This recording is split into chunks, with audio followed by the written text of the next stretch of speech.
Ladies and gentlemen, it is my great honor to welcome live from Jerusalem the Prime Minister of the State of Israel, Benjamin Netanyahu.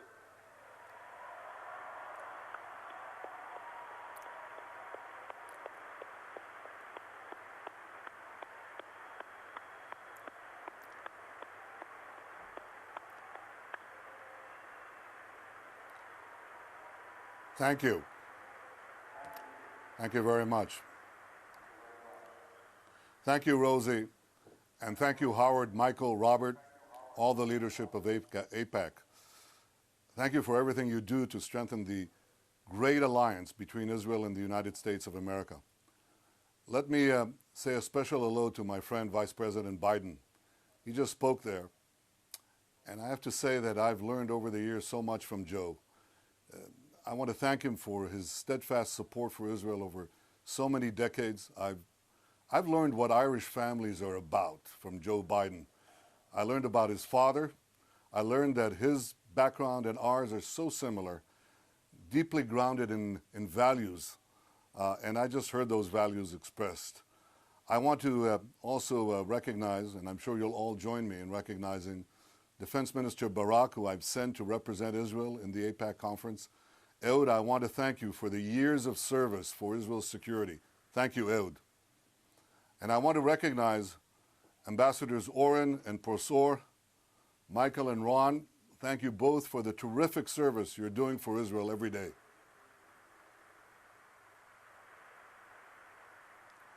And finally, I want to thank all of you who have come from far and wide to be here today to express your support for Israel. Well, as you know, I was hoping to speak to you in person, but unfortunately I had to stay in Israel to do something a lot more enjoyable, putting together a coalition government. What fun! If I can offer a free piece of advice, don't adopt Israel's system of government. You know, every system has its pluses and minuses, but believe me, it's a lot easier finding common ground between two parties than it is to find common ground among 10 parties. You think you have a difficulty working out your politics. Believe me, this is harder. But despite the difficulties, I intend to form a strong and stable government in the days ahead. And the first thing that my new government will have the privilege of doing is to warmly welcome President Obama to Israel. I look forward to the President's visit. It will give me an opportunity, along with the people of Israel, to express our appreciation for what he has done for Israel. The President and I agreed to focus our discussions on three main issues. First, Iran's pursuit of nuclear weapons. Second, the deteriorating situation in Syria. And third, the need to find a responsible way to advance the peace with the Palestinians. Now, on the first point, Iran has made it clear that it will continue to defy the will of the international community. Time after time, the world's leading powers have tabled diplomatic proposals to resolve the Iranian nuclear issue peacefully. But I have to tell you the truth. Diplomacy has not worked. Iran ignores all these offers. It's running out the clock.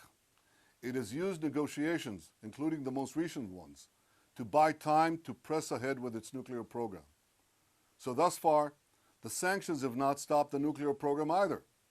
Sanctions have hit the Iranian economy hard. That is true. But Iran's leaders, well, they just grit their teeth and they move forward. Iran enriches more and more uranium. It installs faster and faster centrifuges. It's still not crossed the red line I drew at the United Nations last September. But Iran is getting closer to that red line. And it's putting itself in a position to cross that line very quickly once it decides to do so.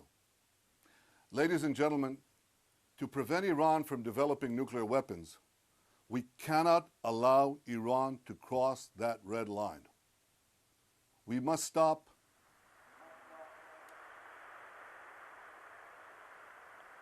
We have to stop its nuclear enrichment program before it's too late. And I have to tell you, from the bottom of my heart and with the clarity of my brain, Words alone will not stop Iran. Sanctions alone will not stop Iran. Sanctions must be coupled with a clear and credible military threat if diplomacy and sanctions fail. I deeply appreciate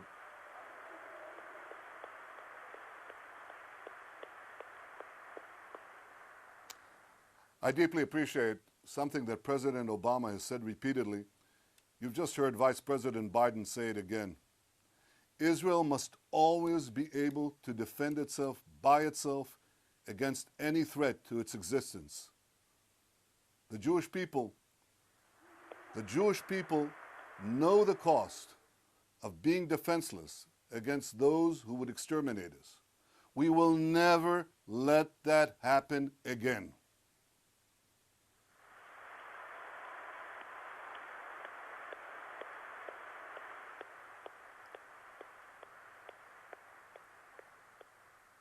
You know, Joe Biden described his meeting with Golda Meir.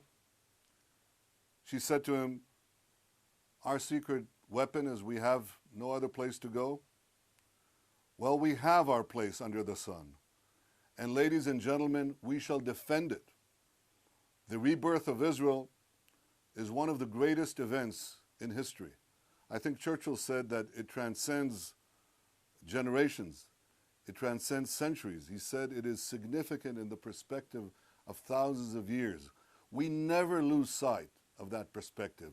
We shall always defend the one and only Jewish state.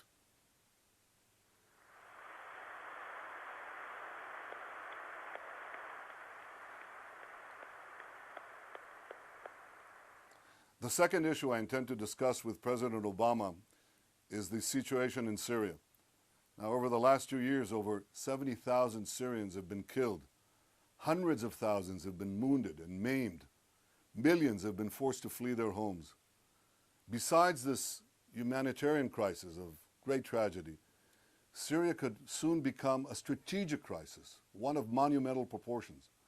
You see, Syria is a very poor country, but it has chemical weapons, anti-aircraft weapons, and many other of the world's most deadly and sophisticated arms.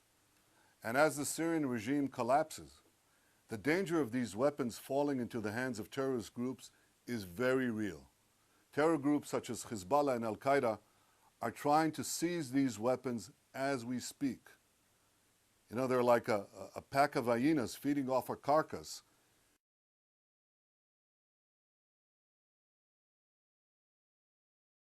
They repeatedly attacked the United States.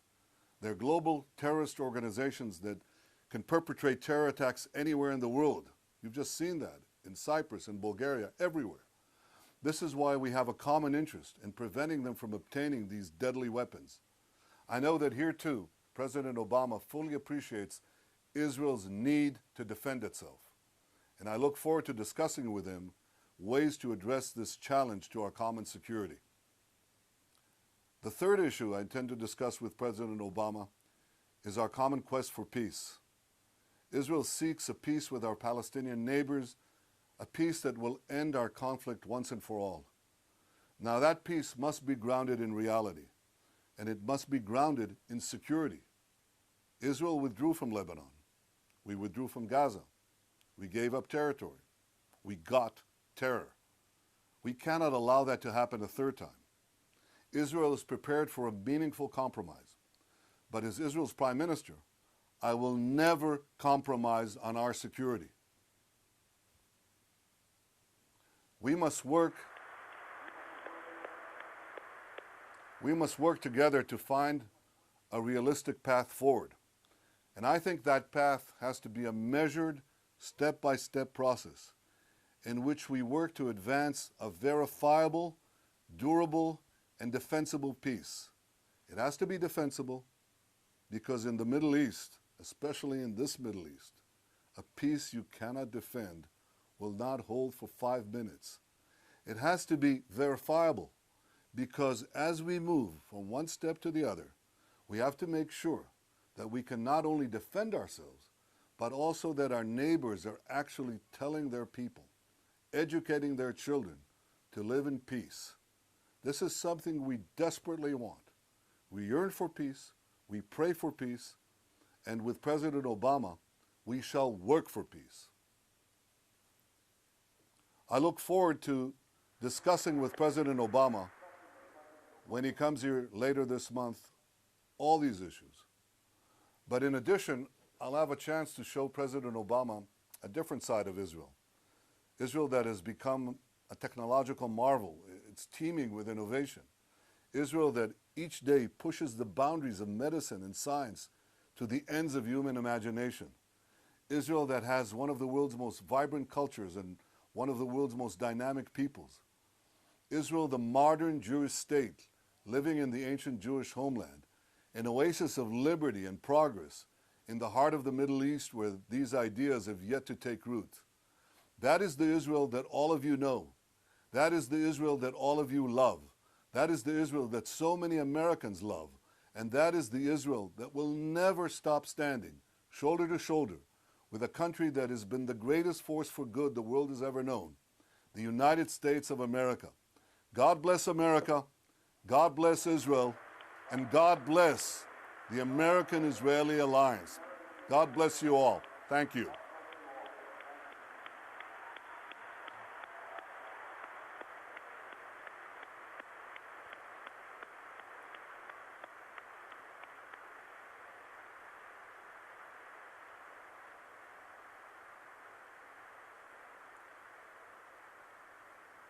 Thank you. Thank you, Mr. Prime Minister, for your remarks and for joining us today, although you look really good on the big screen. We missed having you and Sarah at the policy conference this year, and we hope all is well. Thank you. We shall meet next year in Washington. Yes, right. So it's never too early to ask. Next year, in March, we hope to see you here in Washington. This year in Jerusalem, next year in Washington. And be safe. Thank you. Exactly. Be well, Mr. Prime Minister, and thank you very much. Thank you, Rosie. Shalom from Jerusalem. Thank you all.